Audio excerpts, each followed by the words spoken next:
कोट गुलाम मोहम्मद में कच्चे शराब केस में जेल में फौत जे वारसन लाश रखी धरणो हयो आहे। वारसन पारां फौती चनेसर जो लाश जेल जे मुख्य गेट अॻियां रखी एहतजाजी धरणो हयो वियो। धरणे सबब रोड जे ॿिन्हिनि तरफ़नि खां गाॾियुनि जूं कतारूं लॻी वयूं। मुसाफ़िरनि खे सख़्त परेशानियुनि जो मुंहुं ॾिसणो पइजी रहियो आहे। SSP असद चौधरी नोटिस वरितो आहे। SHO कोट गुलाम मोहम्मद खे मुअत्तल कयो वियो आहे।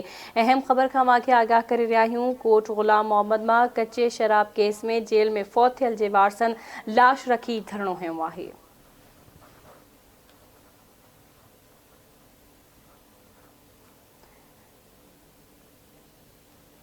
ब्रेकिंग न्यूज़ अवां सां शेयर कयूं पिया। कोट गुलाम मोहम्मद में कच्चे शराब केस में जेल में फौत थियल जे वारसन लाश रखी धरणो हयो आहे। वारसन पारां फौती चनेसर जो लाश जेल जे मुख्य गेट अॻियां रखी एहतजाजी धरणो हयो वियो आहे।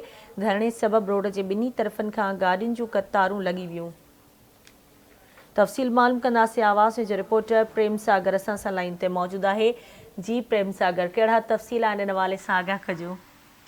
जहिड़ी कोट गुलाम मोहम्मद भरिसां ते 295 जो रिहायशी आहे। 40 साल 5 ॿारनि जो पीउ चन्नी सरखोसो 3 ॾींहं अॻु कच्ची शराब में पुलिस हुनखे गिरफ़्तार करे जेल कस्टडी में मीरपुर खां सुम्हाणियो, जिते अॼु हुनजो लाश मरियल हालत में वापसि आयो आहे।